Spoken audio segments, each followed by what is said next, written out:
Major general GD Bakshi, कब तक मौके पाकिस्तान को, कितने मौके और? यही बातें पहले कही जाती थी, यही बातें आज भी की जा रही हैं। देखिए 30 साल हो गए हैं ये आतंकवाद का कहर सहते सहते इस देश को। प्लीज़ मत भूलिए कि आतंकवाद का दौर 1980 में पंजाब में शुरू हुआ था। 21,000 भारतीय सुरक्षाकर्मी नागरिक वहां मारे गए, वहां हमने काबू पा लिया तो ये आतंकवाद का दौर जम्मू कश्मीर ले जाया गया, जहां 44,000 से ज़्यादा सुरक्षाकर्मी नागरिक शहीद हो चुके हैं। और 1993 से तो पूरे भारतवर्ष में ये खुल सिमसिम हो गया। कांग्रेस का जो था, हमें लगता था कि बहुत ही कमज़ोर रिस्पॉन्स है और कुछ ऐसा नहीं किया गया to raise cost for Pakistan. 26/11 जितना इतना बड़ा आतंकवाद का कहर ढाया गया, 166 भारतीय मार डाले गए और हमने कुछ भी पलटवार में नहीं किया सिवाय अमेरिका को गुहार लगाने के, सिवाय पाकिस्तानी अदालतों की गुहार। अब हमने एक नया नाटक पकड़ लिया है कि उनकी पाकिस्तानी अदालतों के पांव पकड़ो कि आप इनको सजा दो। क्या ये जायज़ है? जिस पाकिस्तान की फौज और आईएसआई ने इन लोगों पे पैसे खर्चे किए, ट्रेन किया, हथियार दिए, इन्फिल्ट्रेट किया और फिर इनके ऑपरेशन कंट्रोल किए, क्या ये इनके खिलाफ एक्शन लेंगे? 8 साल से क्या एक्शन लिया है इन्होंने हमारे इनके खिलाफ? ये जो सरगना है 26/11 के, फिर भी हमने विश्वास किया। और मैं समझता हूँ इसकी असली कारण ये है कि 10 साल के यूपीए के कार्यकाल में हमारी सैनिक तैयारी की ऐसी तैसी कर दी गई थी। कोई नया हथियार नहीं आया, एमुनेशन की भारी कमी, ये सब थी। तो ये चलते हमें लगा कि अगर ये बातचीत का प्रयास कर रहे हैं तो शायद इसका यही वजूहात हो सकती है, क्योंकि इस बातचीत का कोई नतीजा निकलेगा इसकी उम्मीद करना भी पाकिस्तान से गंवारा है, कोई बेकार है। और आज मुझे बड़ी खुशी है कि हमारे गृह मंत्री जी ने तो बड़े साफ सुथरे कह दिया है कि ये पीठ में छुरा एक बारी फिर घोंप दिया गया है। यानी जो हमारी बस लाहौर गई थी वो कारगिल में ख़त्म हुई, जो 26/11 जो शरामल शरेक में बातचीत हुई थी वो 26/11 में उड़ गई, और अब जो हमने अपना एक और पीस इनिशिएटिव किया है, हमारी पीठ में एक और छुरा घोंप दिया गया है। मेरा ख्याल समय आ गया है कि हम पाकिस्तान के लिए कीमत बढ़ाएं। It should not be no cost low cost proxy war. Pakistan को कीमत चुकानी पड़ेगी इस चीज़ की, और जितना जल्द से जल्द ये किया जाए उतना अच्छा है। उसके लिए अनिवार्य है कि हम अपनी सैन्य तैयारी में थोड़ी स्पीड, रफ्तार और बढ़ाएं, ताकि हमारी क्षमता दांत खट्टे करने की, जवाबी कार्रवाई करने की, उसमें ऐसा इजाफा हो कि पाकिस्तान खुद समझ जाए कि समझदारी किसमें है, अकलमंदी किसमें है। मेजर जनरल बिशंबर दयाल, भारत का जो रिस्पॉन्स रहा है सर, बीते महीनों में बहुत कुछ बदला है। बीते महीनों में कश्मीर में जाहिर तौर पर एक इजाफा देखा गया है टेररिस्ट एक्टिविटीज में, और तस्वीरें हम अपने दर्शकों को लगातार दिखा रहे हैं। ये एक रिमाइंडर है कि अब इस तरीके की तस्वीरें कश्मीर में रूटीन का हिस्सा बन गई हैं सर। वो कश्मीर, वो घाटी जो एक लंबे अरसे तक शांत रही, वहां की शांति और उसका जो अमन चैन है, उसे इस तरीके की गोलियों की आवाज ने अब पूरे तरीके से छलनी कर दिया है। वो अमन चैन जो है वो वहां पर नहीं देखा जा रहा। जो भारत का आप रिस्पॉन्स देख रहे हैं, आपको लग रहा है वो एप्ट रिस्पॉन्स है, वही रिस्पॉन्स रहेगा, और ये रिस्पॉन्स कब तक चलेगा सर? अदिति, देखिए, मैं 2-3 चीज़ कहूँगा, किसी सियासत में नहीं घुसने की बजाय। पाकिस्तान और चाइना पिछले 25 साल से, जब से भारत ने अपनी इकोनॉमिक पॉलिसी बदली थी, तब से एक ही मुद्दा रहा है कि भारत को किसी तरह से एक डिस्टर्ब कंट्री दिखाया जाए, भारत के अंदर उग्रवाद फैलाया जाए, भारत को एक कमज़ोर मुल्क दिखाया जाए। और इससे पाकिस्तान का भी फ़ायदा है, चाइना का भी फ़ायदा है। एक सिंपल सी बात है कि जब मसूद अजहर को अगर चाइना यूएन में अगर वीटो करता है उसको टेररिस्ट डिक्लेयर करने के लिए, तो कितनी बड़ी सोच समझ के साथ भारत के खिलाफ ये कार्रवाई की जा रही है। दुख इस बात का है कि हम लोग भारत में हर बार इस बात को सियासत से जोड़ लेते हैं। हम पिछले 10 साल में कुछ भी नहीं बदला, कुछ जनरल बख्शी कह रहे हैं, और इसका इलाज जब होगा जब आपके पास काउंटर मेजर होगा। मैं काफी दिन से एक बात कह रहा हूं कि देखो, उसके पास न्यूक्लियर, आपके पास न्यूक्लियर है, आपको एक ऑल्टरनेटिव सॉल्यूशन निकालना पड़ेगा कि आपके लॉन्ग डिस्टेंस वेपन्स अपनी टेरिटरी से क्रॉस बॉर्डर फायरिंग नहीं, cross border long range weapons, एक अगर पठानकोट होता है तो उस दिन शाम को जब तक आप एक कैंप को डिस्ट्रॉय नहीं करेंगे, जब तक पाकिस्तान ये बात नहीं सीखेगा।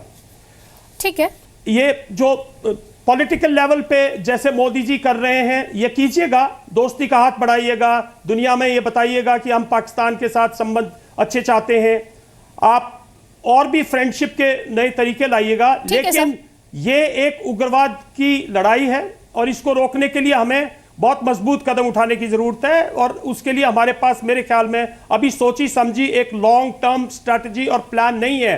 ठीक है sir, long term you have to see through, आपने सी थ्रू नहीं किया। ठीक है, अखिलेश प्रताप सिंह, पाकिस्तान को लेकर मोदी सरकार की पॉलिसी क्या है? वो बात करना चाहते हैं, वो टफ एक्ट करने की भी बात करते हैं, क्या आपको लग रहा है कि सरकार कंफ्यूज्ड है? ये तो सबको लग रहा है, उनको भी पता है कंफ्यूज है। देखिए, मोदी जी कुछ कर और सकते नहीं है, झूठ बोलने और र्यूमर फैलाने के अलावा लोग कुछ नहीं करते। अभी यहीं पे देखिए बीजेपी कितना झूठ बोलती है, मैं बड़े अदब के साथ कह रहा हूँ, और उसमें शामिल हो गए जनरल बख्शी साहब भी। अभी जब सीज फायर वाले से तमाम बातें कर, आपने कुछ आंकड़े बताए तो हमारे शाहनवाज भाई ने कहा कि हाँ हम ठीक है, हम कर रहे हैं, हम प्रयास कर रहे हैं। तो उसको पहले झूठ बोले थे कि सीज फायर हम रोक रहे हैं। जितने सीज फायर वायलेशन पिछले 10 साल में हुए थे, 8 महीनों में मोदी जी की रिजीम में उससे ज़्यादा हो चुके थे, और कहते हैं हम कंट्रोल कर रहे हैं। और देखिए कितनी हिंदुस्तान की विदेश नीति के कारण दुनिया में हिंदुस्तान की जितनी छिछालेदार हो रही है। आप पाकिस्तान की बात कर रहे हैं, चलिए मालदीव के क्या हाल है, जिसको हमने पैदा किया, पाला पोसा, बड़ा किया, उस मालदीव ने हिंदुस्तान के जो कंपनी थी उसका जो टेंडर था, जो मिला था, उस जो एग्रीमेंट भी हो चुका था, काम भी हो चुका था एयरपोर्ट का, उसे निरस्त किया और चाइना को दिया। चाइना से उसने एग्रीमेंट कर लिया, हिंदुस्तानियों का वहां पे एकदम से बैरिकेटिंग हो गई, चाइना वहां उसका मित्र देश हो गया। नीचे देखे श्रीलंका, सर, पाकिस्तान पे रहते हैं, में 2 पोर्ट बना रहा है और भी तमाम एग्रीमेंट कर रहा है चाइना। मैं बता रहा हूं ना, मैं पाकिस्तान पे बता रहा हूं। कभी ये कहते हैं आर पार होगी, आर पार होगी, इनका एनएसए मिलता है फिर चुपके से। जिस हुर्रियत से मिलने के नाते इन्होंने मीटिंग्स कैंसिल की थी, उसी हुर्रियत को कहते हैं कोई आपत्ति नहीं है, बात कर लें। एनएसए मिलते हैं, फिर विदेश मंत्री मिलते हैं, प्रधानमंत्री चुपके से विदेश में मिलते हैं, फिर अचानक प्रधानमंत्री जी पहुंच जाते हैं सॉल लेकर के माता जी का चरण स्पर्श करने, और फिर उसके बाद वो कहते हैं आ जाओ हमारे यहाँ जांच करो। जांच करके आते हैं, लगता है बहुत बड़ी चीज करो, वो जांच पाकिस्तान लैंड करते ही पाकिस्तान के लोग बोलते हैं उस आईएसआई जिसके खिलाफ ये आग उगलते थे, जिसको लोहे के चने चबाने की बात करते थे आंखें दिखा करके, वो वहां पे बोलता है सब हिंदुस्तान के अंदर के लोग हैं और आपको जाने भी नहीं दे रहा है। तो पूरा डिक्टेट कर रहा है पाकिस्तान हिंदुस्तान को, और हिंदुस्तान को इतना कलंकित कर रहे हैं, प्रधानमंत्री कहना नहीं चाहिए। जनरल बख्शी ने कहा 26/11 हो गया और उसके बाद कुछ किया नहीं। अरे भाई पूरे दुनिया से उसको हमने आइसोलेट किया था, पूरे दुनिया से। उसके पहले तक पाकिस्तान के किसी भी इस तरह के आतंकवादियों को अंतर्राष्ट्रीय आतंकवादी ने घोषित किया गया था, बैन लगाया, क्या कहने माली हालत खस्ता हो गई थी। आज देखिए सर, शाहिद लतीफ याद है आपको, जिसको आपकी सरकार ने 2010 में छोड़ दिया था सर, रिहा कर दिया था।